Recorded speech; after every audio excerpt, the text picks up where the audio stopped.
last year rebounding was a big challenge for this team. Today you come in, double up rebound total on touchdown. And just what improvements are you seeing in that area with this team? Well, just an attitude about it, and I mentioned I guess a week or two ago, that I didn't make this up, that Coach Mack at Louisville talks about having a rebounding attitude. And so it's not always pretty, and sometimes it's just about being, who's going to be the most aggressive, who's going to be the most determined. And so we work on that. We worked on it all year last year, but for the same group of kids, it started to click in for them. They're starting to take a lot of pride in it. How important is it to get the kind of help you got off the bench today with Sandra, with Mariah, especially when you have starters getting in foul trouble like Maryland or Nita? Well, they're good players. I mean, and there are a lot of programs where they could start. And Sandra's an experienced player. She's already working on her master's degree, and as all of our seniors are. So she's a strong player in there. She brings a real different kind of presence in the post compared to Raneem. Raneem's a very skilled player. Sandra's a very powerful player in there. And so I tell Sandra all the time, I don't care if you miss 3 shots, just go get 4 rebounds. And so she's in there fighting for those boards, and that really changes. If I can just get her to set legal screens more often, she sets too many illegal screens. So I was real proud of her. And Mariah may be, she's certainly one of the most athletic players in our conference, and she's still learning how to play this game in a new spot. In high school, she was a post player. And so we're kind of floating her in between a post and a guard spot, so she's learning. But defensively, she brings a great awareness on the court, and she can just go make some plays. You might think you're open, and then all of a sudden she takes that away. Coach, into the first half, they cut it to single digits. You guys turned the ball 5 times in the last 1.5 minutes. You don't score for the last about 4.5 minutes. What did you see during that stretch that you were able to clean up going into the third? Because I think you only had 1 turnover there in the third quarter. Well, and it was we had some sloppy play during that time. We had some turnovers, obviously, but it wasn't. They were careless turnovers. We jumped out to a lead, and then Central Michigan responded, and their response was to be more physical, and we didn't respond by being stronger and tougher, not just physically but also mentally. And we talked about that at halftime, and I was real proud of how all the players came out real focused in the second half and didn't let physical play bother them, and actually kind of used it to our advantage.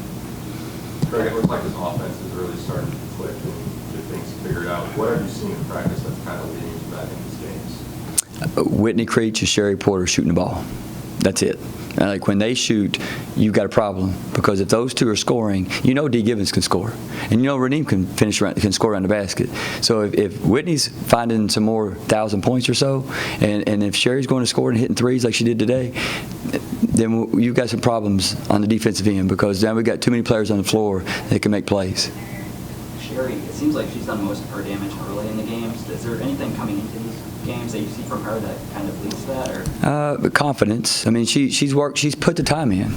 She's put the time in the summer. She puts the time in before and after practice.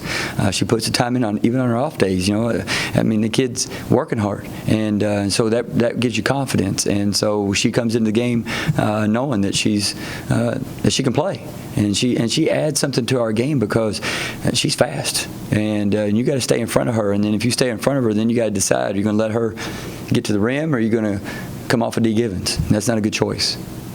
What does it say about your bench players that they were able to maintain such a good and sizable advantage there down toward the end whenever you subbed them in the last 5 minutes or so, and the intensity really didn't drop at all? Yeah, they know that we keep track of the score 0-0 when you go in, and so they know that they're being held accountable for their production and not to ride somebody else's coattails. And so I was really pleased and proud of Haya and Demilah and all those young ladies that went in and just kept playing hard-nosed basketball.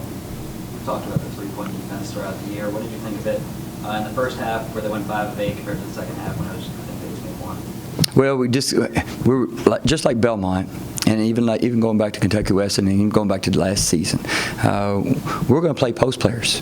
There's a trend around the country where people are playing a lot of 5 out, 5 guards, and so we're going to play post players, because if you look at the teams that win championships, they have post players. And so our job is to figure out how we're going to guard those teams that play 5 guards or 5 3-point shooters, and we're getting a little bit better at it. Each time we do this, we're a little bit better. We're a little bit better than we were against Belmont. We're a little bit better than we were against Kentucky Wesleyan, going back to Ohio, Marshall, UAB last year. So all those teams that play that way, we're getting better at this. Greg, I imagine you're pretty pleased to be sitting at 3-1 after this tough 4-game stretch to open the season? Yes, clearly. I mean, if you told me we'd be 3-1, I didn't know that. You know, I believed in what we were doing. I believed that we were doing things the right way. I didn't know that it would kick in now or later. I didn't know that it wouldn't kick in sooner. But right now, they're feeling confident in what we're doing. I'm really pleased, not so much with just the score. Obviously, we like the wins, but I'm really pleased with how the players are approaching the process of what we're doing.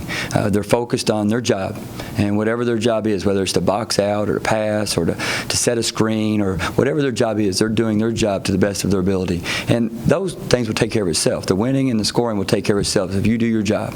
And so that's the part I'm really pleased with, yes. Coach, it seems like there's been no let-up in the second half either when you get the big lead. What does that say about this team? Maturity. I mean, we got Whitney Creech out there, and she's pretty mature. And Raneem's been through some battles, and she's pretty mature. And Sherry's played some now, and so we've got Dee Givens is in her 5th year as well. And so we've got some mature players out there, and they're pretty focused on earning some respect. Anything else? This is the longest stretch you guys are going to have off so far this season. You get Little Rock next Sunday. What's in store for this week heading up to that game, and what's going to take you about? I think we have another week off because I think during finals week we also have a week off as well. So far this season. Right, so far, yes. Well, we've got some, like all teams, when you play a bunch of games, you get some bruises and some bangs, and so we're going to take care of some of those things, and we'll get a day and a half off and let them rest, and then we'll get back at it and get ready for Little Rock. Little Rock, defensively, we as tough of a team as we've played so far. I mean, and Louisville's athletic, great defensively, but Little Rock is fundamentally sound every year in what they do on the defensive end.